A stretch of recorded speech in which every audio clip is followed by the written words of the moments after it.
April 24th, 2026. Inside the Caja Magica in Madrid, a chair umpire stops Alexandra Eala mid-match and hits her with a time violation warning. The reason? She took too long wiping sweat off her face with a towel, and in that one moment, that single, almost absurd moment, everything the WTA has been avoiding for months lands right there on the court. Let's be clear up front. This is not a story about a towel. It's a story about an institution that's been struggling to keep up with one of the most valuable players it's ever had, and what that looks like when it finally catches up with them in public. It's 5 seconds remaining. She's ready since 10 seconds. You went there to flip on the fence, then you went to the lower tap, and then you went to the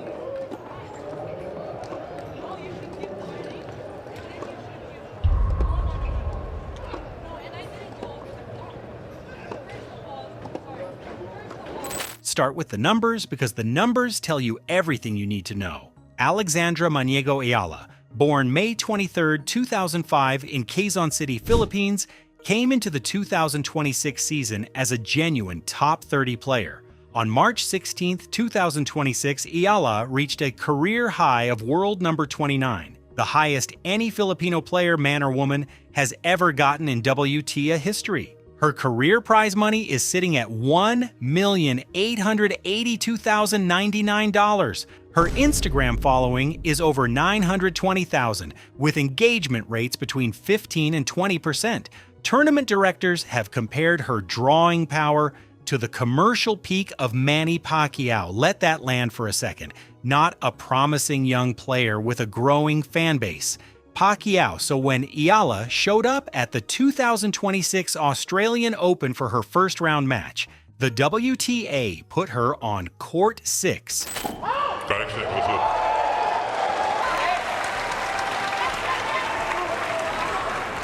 Alex a little bit annoyed now. That's the second time that has happened with that same linesman. January 19th, 2026. Eala steps out for her first round match against Alicia Parks at the Australian Open. Thousands of Filipino diaspora fans, flags, chants, full energy, try to get inside. The venue can't hold them. Ticket sales get temporarily suspended. It becomes dangerously overcrowded just trying to watch a first-round match. The WTA's move? Nothing. No reassignment, no acknowledgement, no adjustment. Court 6 it is, and that's that. 4 days later, on January 23, 2026, Novak Djokovic spoke about it. And here's what he actually said, not the headline version. Djokovic called the whole situation a very good problem for the sport, and then added, you could argue it was a poor schedule and maybe they could schedule her on a bigger court. He called Eala the biggest ever tennis player from that country, and said interest from the Philippines is a big deal. That's it, that's the statement. Not a tirade, a calm, measured observation from someone who spent years watching these institutions fail to adapt. The fact that it landed like a controversy says more about how rarely anyone inside the sport says these things out loud than it does about what Djokovic actually said.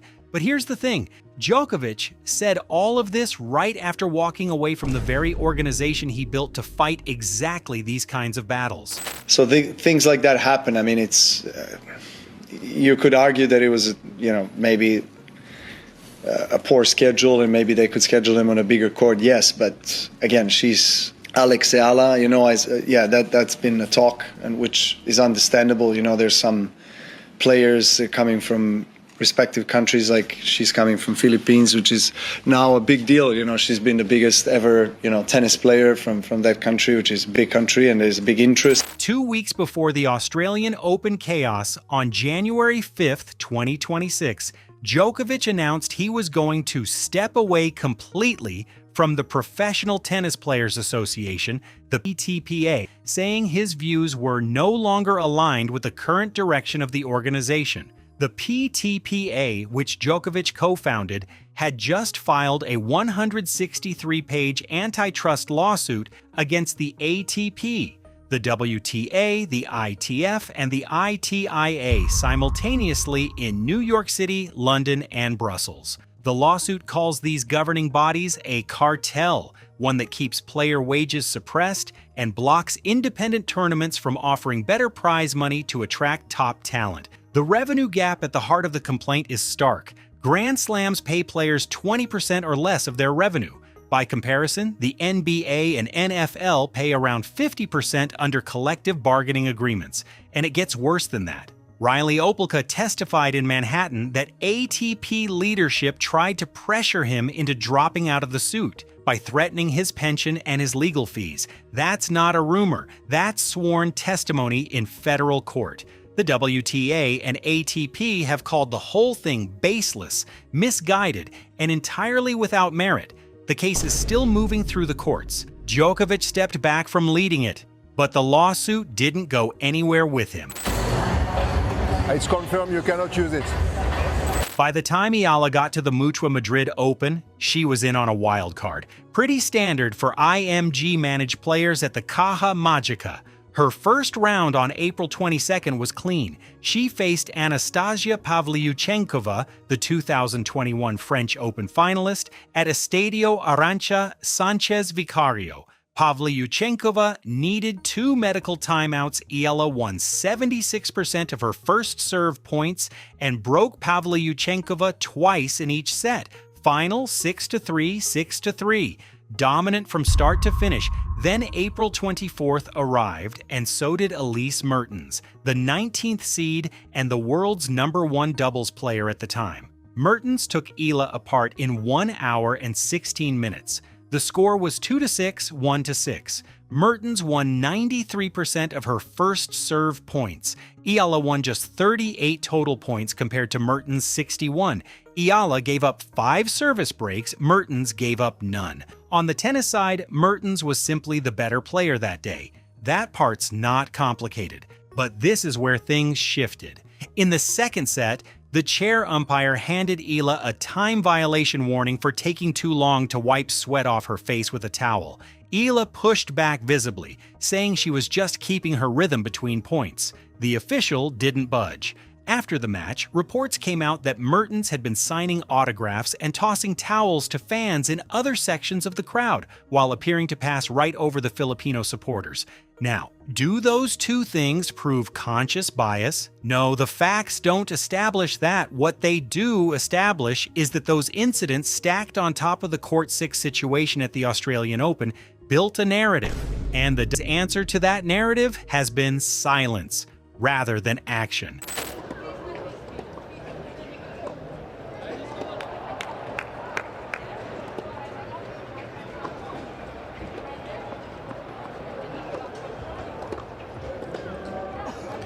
Well, Pierre Baki's taking no nonsense here. I think Eala's feeling this is a little harsh, but she wasn't ready. And I think the frustration Eala's showing, not necessarily. Because while everyone was focused on a towel warning in Madrid, something far more serious had already happened, and it barely got the attention it deserved. On March 7th, 2026, world number 27 Panna Udvardy posted on Instagram that she'd been receiving WhatsApp messages from a British phone number. The messages threatened to send people to her mother's house to kidnap her unless Udvardy deliberately lost her match. The sender included photos of her family members and a photo of a gun. The WTA's own assessment was that personal information had been leaked from its database. An institution responsible for the safety of hundreds of professional athletes had a breach serious enough that Turkish police were physically sent to Udvardy's family home. And Udvardy wasn't the only one. Lucretia Stefanini, Katie Bolter, and Carlos Alcaraz all spoke about receiving threatening messages that, in their words, can scare you. Iga Swiatek, the world #1, has locked her social media down to approved followers just to avoid what she described as the venom that keeps coming at her.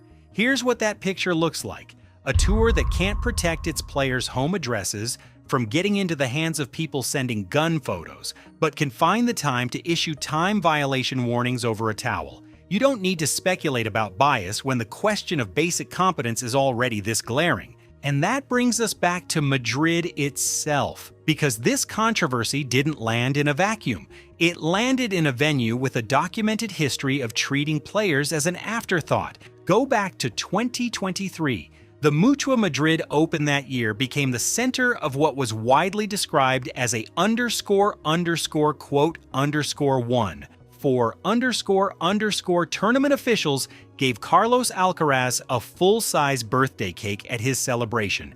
Aryna Sabalenka, the women's world #1 at the time, got a noticeably smaller one. Same tournament, same week. That same year, the women's doubles finalists were told they couldn't make speeches at their own trophy ceremony. Victoria Azarenka didn't let that go quietly. Azarenka called it a _15 of the gap between how the ATP and WTA are treated, and went further, calling the tournament's culture a land of dinosaurs. Fast forward to 2026, and tournament director Feliciano Lopez is defending his wildcard decisions, which included Eala and other international players over local Spanish talent, as the harsh reality of business, driven by sponsors and international broadcasters. What critics pointed out is that if commercial logic is good enough to justify who gets a wild card, it should probably also justify who gets a show court and who gets consistent officiating. The tournament seems to apply that logic selectively, and the players have noticed. After Madrid, Eala pulled out of the Catalonia Open WTA 125 on April 27th with a minor injury. The direction from her team looks clear: protect the body, focus on Rome and Roland Garros, where clay court ranking points actually matter. In the background, U.S. District Judge Naomi Rice Buchwald ruled in the Lesia Tsurenko case that the WTA is best equipped to determine its own conduct standards, effectively giving the tour immunity in disputes between players and administrators. The WTA's 163-page complaint argues that this is precisely the problem, that same institutional autonomy is what allows the 19 and 20 restrictions on player welfare to keep going unchallenged. So here's where things stand. The lawsuit is still active. The database breach is still under investigation. The Caja Magica has a well-documented history and has announced no reforms, and Alexandra Eala, Pacquiao-level drawing power, 920,000 Instagram followers, the highest-ranked Filipino in WTA history, is heading to Rome, sitting somewhere between number 29 and number 50, depending on which week you check, because the rolling ranking system wiped out 390 points she'd earned at the 2025 Miami Open in a single March morning. The institution keeps moving. The players keep adapting. The 163-page lawsuit keeps working its way through federal court. When a player draws Pacquiao-level crowds, has nearly $2 million in career earnings, and still ends up on court 6 with a towel warning, at what point does the WTA stop calling these failures a learning curve and start owning them as a choice?